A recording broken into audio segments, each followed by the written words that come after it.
Over the last God knows how many years, I've tried out pretty much every training split out there. In today's video, I'm going to tell you which ones I think are the best and why. And you're going to want to make sure that you watch till the end of the video because I'm actually going to reveal some unique training splits I've never seen anyone else do that I've actually formulated over the years that are probably even better.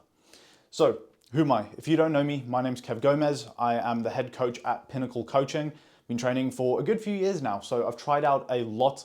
For the most part, I've always been self-coached because it allows me that experimentation that I've then been able to pass on through my own trial and error to countless clients at this point to help people achieve their own health and fitness goals, 100 plus lives transformed. If that sounds like your thing, make sure you subscribe because I'm going to be giving you a ton of tips to get you in the shape of your life. And my thing is doing that without sacrificing the other things that matter. Over the years, I worked in finance. I have built my online coaching business. That is something that's super fulfilling to me, helping people change their lives. And therefore, that keeps me busy around the clock. That's my main thing. So I want to be able to have a great physique whilst doing that. I've built a good enough physique to do competitive bodybuilding. That's a little bit about me. So which splits have I found the most useful? It really doesn't matter. You could click off the video now. You're not going to want to because I'm going to actually show you what exactly is going to fit you the best and why. And once again, I'm going to share some really cool, unique training splits. But I want to start with when I was training back in college, when I thought it was a good idea to train 6 days a week, push-pull legs, 2 rotations of each. Terrible idea. A lot of people think that training more often, 6-7 days a week, is better. And not only is it not better, because I'm gonna run through some splits that you probably shouldn't do, but even if it were better, it wouldn't matter. Here's why.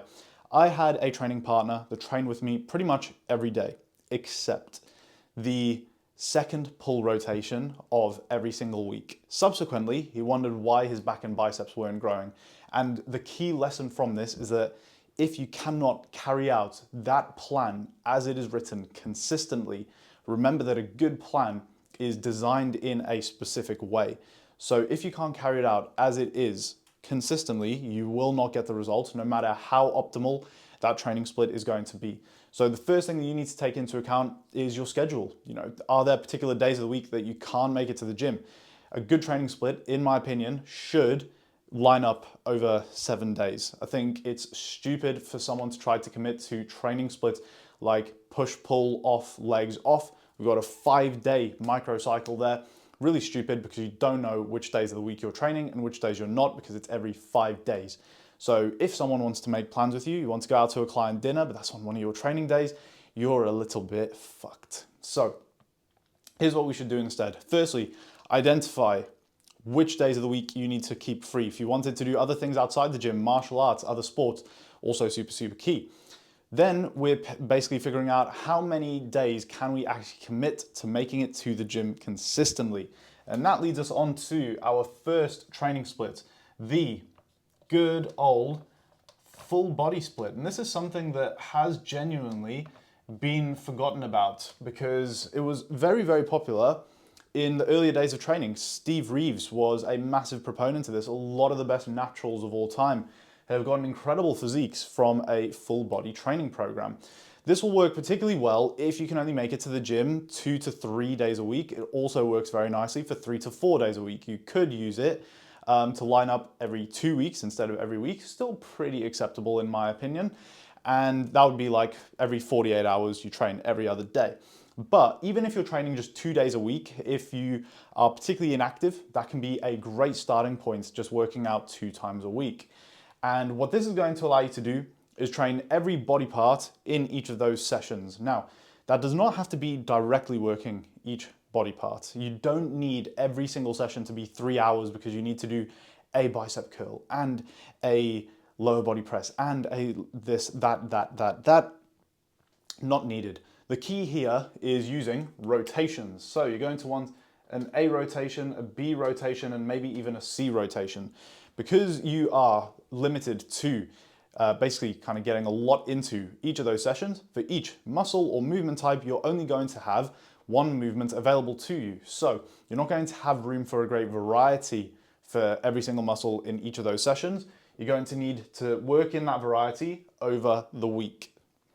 But if you can make it work, an incredible, incredible split if you want to train anywhere from 2 to 4 days per week. This is also, because of that reduced training frequency on a weekly basis, this also qualifies as one of my rotating training splits. This is a key term, rotating training splits, for a little bit later in the video when I run you through some of the unique ones that I've come up with. Rotating training split basically has two main qualities. Number one is that we have the ability to basically change the session order each week. So it could be kind of like A, B, C one week. If you change up to like, you can only make it twice the next week, A and B, you can start the next week on C and it doesn't interrupt anything.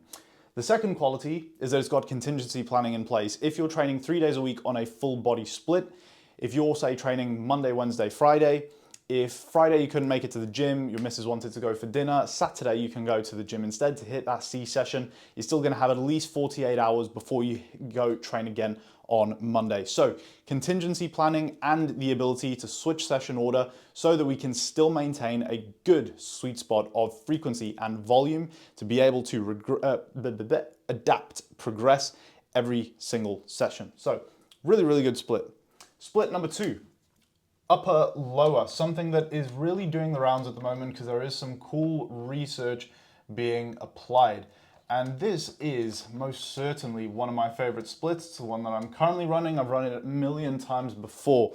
This is really, really good if you are training 3 to 4 days per week, but it has some cool advantages over the full body split. Reason being that you are able to allocate a little bit more volume to each muscle each session. And you also, because you are not training everything on every session, you can perform some of these back to back. Some people that I know are genuinely so busy in the week that to stay healthy, they can only train on the weekends. So even though they can only fit 2 sessions in per week, full body is going to be a terrible idea for that because you need to train 2 days side by side.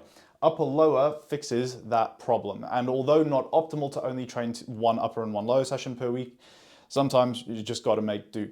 But this as a also rotating training split is really, really good to be able to shuffle some of those sessions around. It works 3 days a week if you were to do 1 week upper, lower, upper, and the second week lower, upper, lower.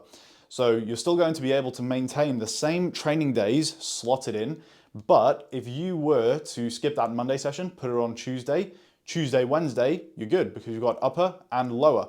So you've got the ability to move some of those around, contingency planning, check, and ability to modulate the frequency and volume, training either 3 or 4 days a week or every 48 hours. 1 day on, 1 day off works really, really nicely with this, training 3 to 4 days per week once again. So top tier split in terms of flexibility, one that I use for a really, really good amount of clients. So if you've never trained on the upper lower split, that's a really cool one. One of my favorites. Now, as we move into push-pull legs, I'm just gonna write PPL because I'm lazy. Push-pull legs, massively, massively overrated if you do a few of these key things. Number one is training 6 days a week. Training more days per week is going to seriously, seriously worsen your gains because every single exercise, every single hard set that you do in a session is going to come about with some central nervous system fatigue. So you might think that still waiting like, 3-4 days before you train a muscle again, yeah, your push muscles are going to recover by your next rotation, but your central nervous system is constantly getting beat through that week. That is genuinely why 99% of my clients only train 3 to 4 days per week. If they really, really want to, I don't mind doing a 5th training day, but you will probably see the best results of your life if you just stick to training 3 to 4 days per week and focus on making that program super effective. You want to understand the underlying physiology and mechanics that will drive good exercise selection, because if you can fill your sessions with effective exercises that are bang for buck, you're going to be able to get in and out of the gym much, much more efficiently and actually progress better so that you can get better results. This is really what I specialize in with my one-to-one coaching. So if you want someone to actually implement the right structure for you, remove all the guesswork, have you taking some great steps forward in your progress, link below is to my Instagram. You can see some of the results that we've gotten on there. And if it interests you, you can always DM me Lean to find out a little bit more about how my coaching works. So 6 days a week with push-pull legs, terrible idea, overkill in my opinion, and sucks for consistency. Remember the story that I told you at the start of this video. Odds are you're probably not going to be able to stick to it very well, so just pointless, really. Second way to do it terribly is trying to basically accommodate for some of that central fatigue, but now you've made it an even worse like convenience split. Some people have now brought it down to like 4 to 5 days per week by doing like a 5-day rotation, push, pull, off, legs off. But as we talked about, in terms of convenience, knowing what days a week you're training, not a really good idea. If you struggle with consistency, then you want something penciled in there so that you can actually organize your week. If you're a busy person at work, you're in your own business, whatever, you want to know which days of the week you're training so that you can be consistent, and that is going to rob you of that. The way to work in push-pull legs is to make it a rotating training split. And how do we do this? So this basically entails a similar approach to the upper, lower, upper, lower, upper, lower. We're going to rotate those sessions every single week. So week 1 is going to be push, I'll write PH, push, pull, legs, push. Because we ended that week on push, we're going to start week 2 on pull, legs, push, pull. These are terrible abbreviations. So week 3 would be legs, push, pull, legs. And as you can see, as we then get started into the 4th week, you are back to push, legs, push, push, pull, legs, push.